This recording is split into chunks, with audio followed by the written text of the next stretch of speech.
I'm Lauren Dinoweth, the director of the Orion Art Center. Welcome to this edition of The Palette, our show about art and artists in our community. Today we're here at the garden of Evie Boss. She's an artist who's turning her love of tiny things into a therapeutic art. We'll also visit the Hope and Healing Show, where cancer survivors and caregivers share their art and their stories. And we'll see how kids are learning to express themselves through art and music. That's all coming up on this edition of The Palette.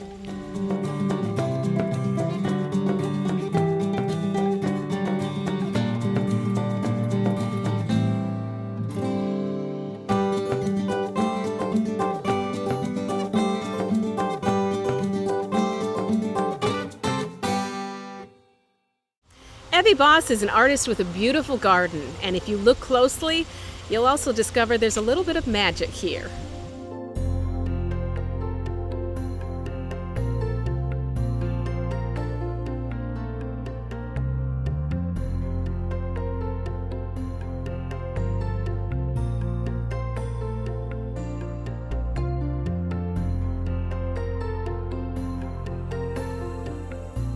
This is really where it all started. I was up with another friend of mine, Sue, in fact, who's a cancer survivor. I was up at her cottage and we saw some outdoor fairy gardens, and I just said, oh, I've got some stuff at home, but I never thought of putting it all together.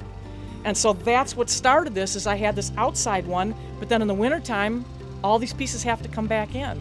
So I was kind of like, oh, but I could just sit out here and enjoy this. So that's why I started making the fairy gardens inside, never realizing how many materials I had that I didn't even know that I had. Stuff like this, like the coral and the shells, I was a biology teacher for 33 years, so I had all of this stuff, and I just recently remembered where in the garage I had it stored. So it was like, oh, this is really cool things to use. Then, I saw fancy like gazing globes that you can buy miniature for these things, and then I found out you can take marbles and glue them on a stick or on a golf tee, and that makes a pretty cool globe too. So things like this, all of these things, when I get them, I wait and I watch at craft stores when they're on sale. I happen to have a lot of Slating Big Rocks because I used to have a lot of animals, so I had tanks that I always set up naturally. So the rocks are just coming in really handy now for this use, basically. So materials, I had the choir director actually donated a bunch of, I don't know where she got them, but she donated a bunch of these little houses, and then I bought a couple when they're on sale so that I have a good selection. The paints were all from crafts that the kids did, so every once in a while I'll tell people, if you pick up a tube and it's like empty, just throw it out, because my students never did. So, we always do that. And then I have been slowly finding where to buy actual fairies or mythical beasts, that kind of thing. There's like tubes that you can buy of fairies or of mythical beasts, or different garden centers will have things too. So I just try to have a little bit of everything, just because I never know what direction going to go with things. So this, if you look over here, see, this is totally, the kids come and play with these. These are not glued down, so that they can play with the dragons, they can play with the knights. I have a castle, so they can take, that's the one gal was saying, could her son come over and play on the beach with these, because he really likes that part. And then the dollar store will even have like little Mickey Mouse and Minnie, or I've got Spider-Man fighting a dragon. It's just like whatever.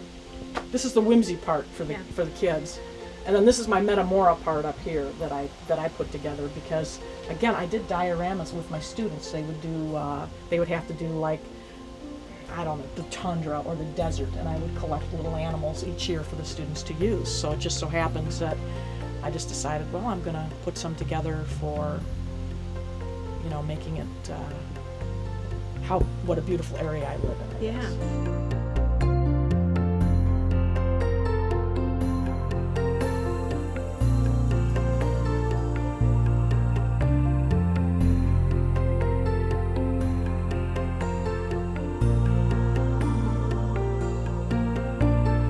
When you're talking about art, this might not seem like it's a classic form of art.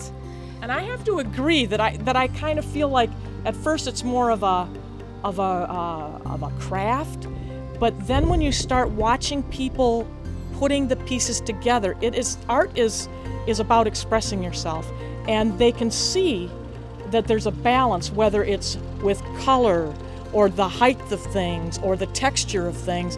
It's definitely art. I surprised myself when I realized that, but there is definitely art involved. You can tell when something doesn't work. You just look at that and you go, no, it's just like, oh, that's just thrown together. It doesn't work. When it does work, you get the same reaction from other people. They'll just kind of look at that and you'll just see them go, oh, or they'll smile, and you're like, yeah, it's an expression. So. And perhaps just as important then, it's transformational in how they feel when they come here versus when they leave, and in creating. Right. Well, I've started putting the fairy gardens out I had a big piece of my tree fall down this year, and it destroyed part of my gardens.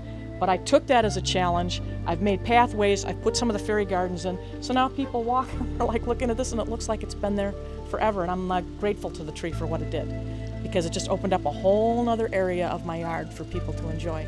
So it's very cool. Even Mother Nature's creating for me. Yeah, because I think it's much easier using artificial plants. It's much harder to make them look real. So that's the trick, is can you make them look real, or do you want to go totally whimsical and make it look otherworldly? So for example, excuse me, Sue, but if I'm going to use something like this, obviously that is not natural. You're not going to see that. So if you're using something like that, then you are purposely going for something that's a little more bizarre. If you're going like what you did with more natural, you've really put it together in such a way that it is like a little miniature landscape. It doesn't have to be that way. With live plants, the problem is live plants grow. Live plants need water and they need light. So if you're going to put live plants together, they've got to be ones that need similar care.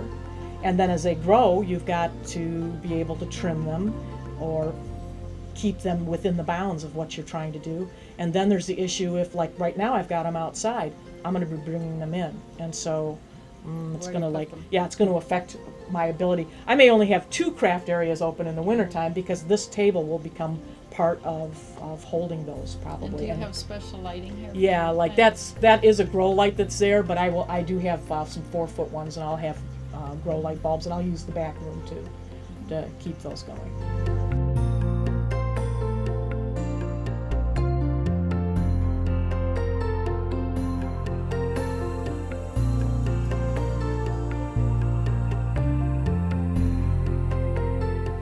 I'd have to say that adults and kids are reacting the same way. They're all pretty, I think it brings out the kid in you. Don't you? Yeah. That's what I think happens, is it's just like it makes you smile, and almost everyone that has come out to see them is interested in making one too, which I think that's kind of cool. They look at that, and not that they're saying, oh, I can do better, but just that. Yeah. Although I do. But do a lot of people say, I don't know where to start? Yes, and then that becomes my job. That's how I help them. Like, well, what are you thinking of? Mm-hmm. Like my niece wanted to do a beach scene, but she wanted the water to look more real, and we came up with, she used blue sand, and then we put saran wrap over it, and then she made a little raft to put the fairy on. It is the cutest thing that she came up with, and that's what she wanted to do. So I think that's the fun of just watching. For me, it's just amazing to see things come together.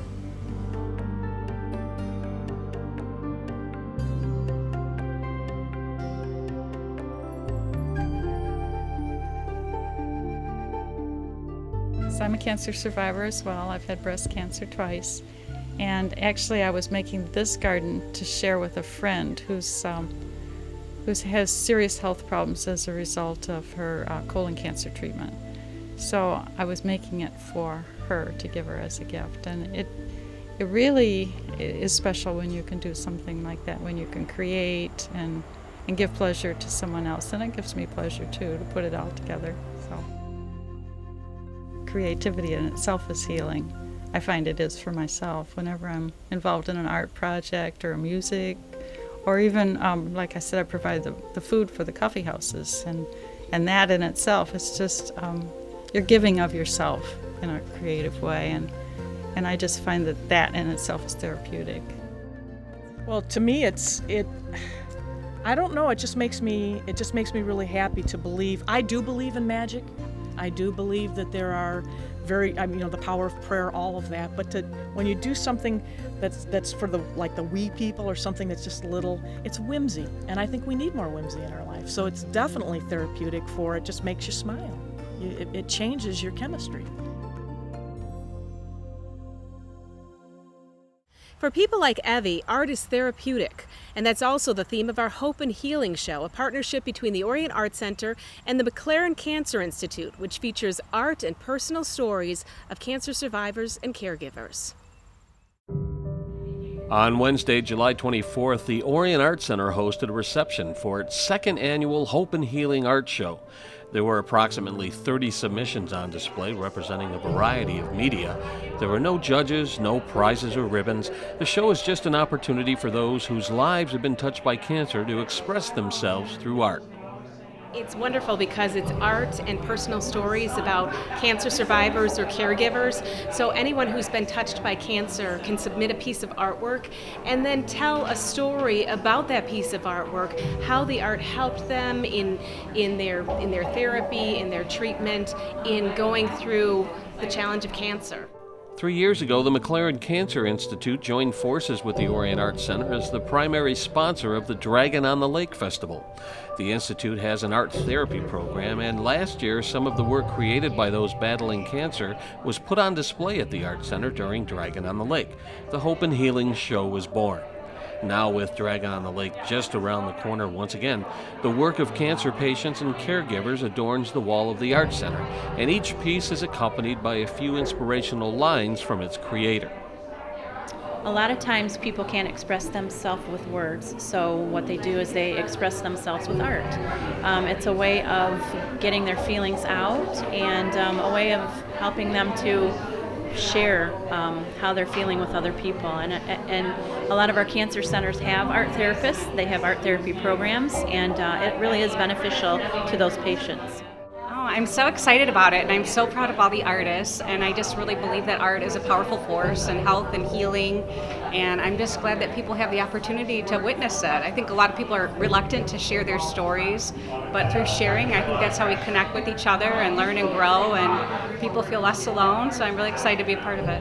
Any work that they're doing with paint, with oils, with tiles, with words, cutting out magazine clippings and creating art out of that, that's art. It doesn't have to be a masterpiece. It doesn't have to be anything. It doesn't have to be anything to me, but it can mean a whole world to the person creating it.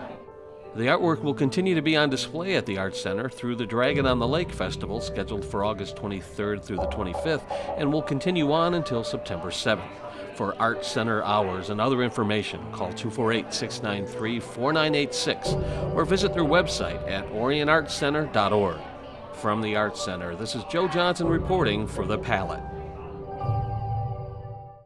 One of the goals of the Orion Art Center is to introduce young people to art, and that was the focus of a week-long creativity camp hosted by Miss Carissa.